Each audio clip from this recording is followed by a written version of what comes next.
Pagpasensya na lang muna kayo at medyo nagpa-fluctuate yung ating kuryente, no? So bahagi ho, no? Kaya tamang-tama rin yung ipinahayag ng buong kapal. Huwag kayong mabalisa.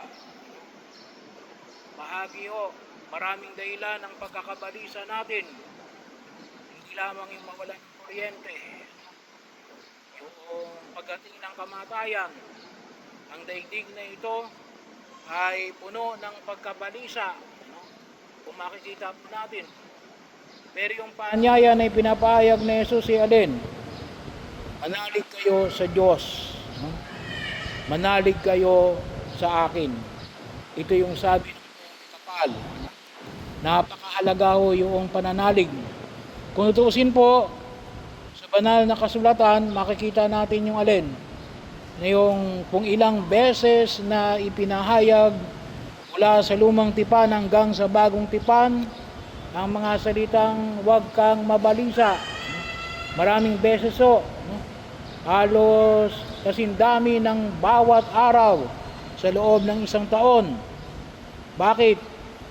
Sapagkat yun ay paanyaya na ipinapahayag ng buong may kapal, no? Ang mundong ginagalawan natin ay, kung tutuusin, ay punong-puno ng pag-aalinlangan, no? Yung walang kaayusan, kaguluhan, no?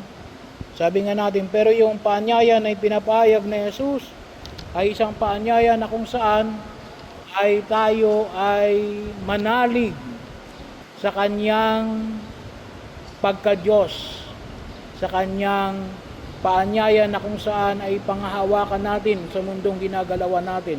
Bakit to? No? Hindi lang sa mga special na pangyayari, no? Ngunit ano yung paanyaya ni Jesus? Maging bahagi ng ating pang-araw-araw na pagkilos, no? Sa pamagitan ng alin?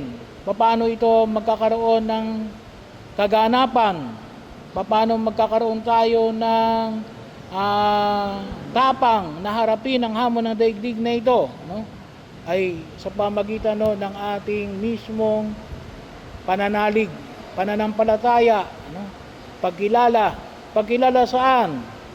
Pagkilala sa Diyos na hindi nagpapabaya, no? So last Sunday pinagdiwang natin yung alin, yung tatlong persona sa isang Diyos, no? Sa Diyos Ama na may likha ng lahat ng bagay, ang Diyos Anak na siyang nagbigay sa atin ng lakas at nagdulot ng kaligtasan sa pamagitan ng kanyang paghihirap, pagkamatay at muling pagkabuhay. Ang Espiritu Santo na patuloy na gumagabay sa atin, na kung tutuusin ay ibinigay na sa atin mula nung tayo ay bininyagan, ano? Mula nung tayo bininyagan. Kasi yun ay binigay ng buong may kapal, no? Buhay na walang hanggan, ano? Nasa pamagitan ng binyag, ipinaalala sa atin na alin? Ikaw ay tagalangit. Kaya ano yung pagkilos na dapat natin gagawin? Kumilos ka ng tagalangit, ano?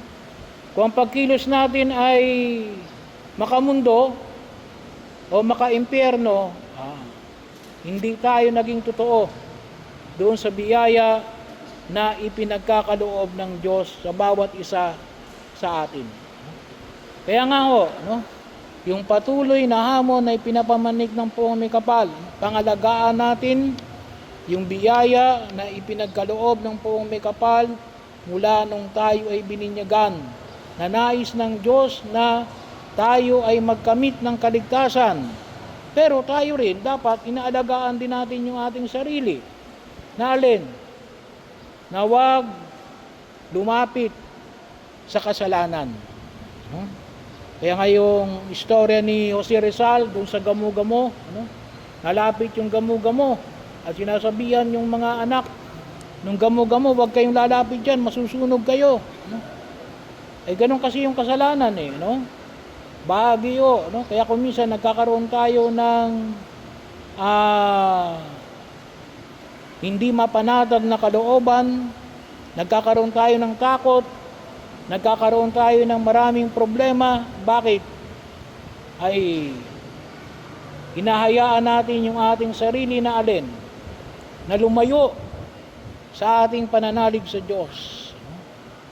Bahagi ho, kaya pinaalala sa atin. At sana po, makatulong sa atin yung mga sakramento, na pakinabangan natin, lalong-lalong na yung alin, yung sakramento ng pangungumpisal at yung sakramento ng banal na komunyon.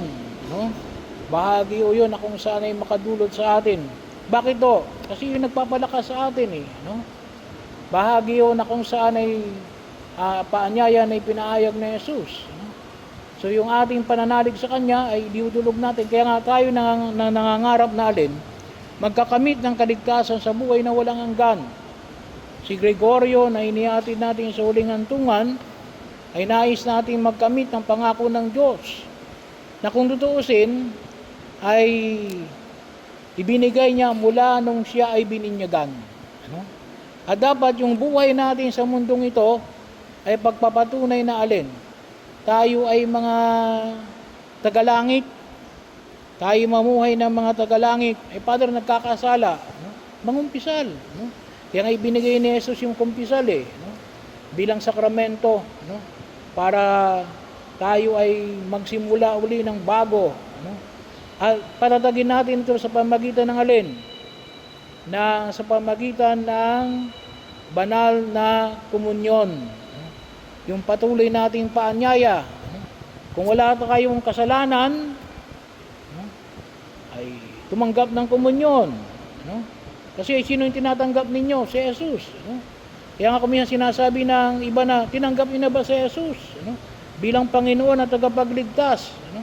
Tayo kumisan mga Katoliko, kumisan sinasabi, hindi natin tinatanggap. Hindi, tinatanggap natin hindi lamang sa utak, ngunit katawan at dugo. Saan? Sa banal na sakramento ng komunyon. Tinatanggap natin si Jesus, katawan at dugo, na siyang magbibigay ng lakas sa atin upang patatagin ng ating kalooban na labanan ang lahat ng uri ng kasalanan. Kaya po kuminsan yung sabi ng iba na, Padre, tao lang kami. Sama, ay wala kang lakas. Kaya anong dapat na hingin natin? Hingin natin yung alin, yung lakas na Jesus. Siya yung magbibigay sa atin ng lakas para labanan, upang higit tayong magiging mabuting Kristiyano, para maiwasan natin yung paggawa ng kasamaan, upang maging mabuti tayong tao. Saan yon? Inihandog niya ang kanyang sarili. Saan? Sa banal na pagdiriwang ng misa. As long as, sabi ko nga, wala tayong kasalanang malaki at yung isang oras na hindi pagkain ng anumang bagay maliban ng tubig. Kung tawagin natin ay alin, yung Eucharistic fasting. Kapag wala yung dalawang adlang na ito, ay tanggapin natin si Jesus. Sa Espiritu, sa katawan at dugo. Na siyang magbibigay sa atin ng lakas upang harapin natin ang bawat hamon ng daigdig na ito hanggang makamit natin ang kaluwalhatian na ipinangako ng Diyos na nais nating nawang pakinabangan ni Gregorio ngayong inihatid natin siya sa kanyang huling hantungan.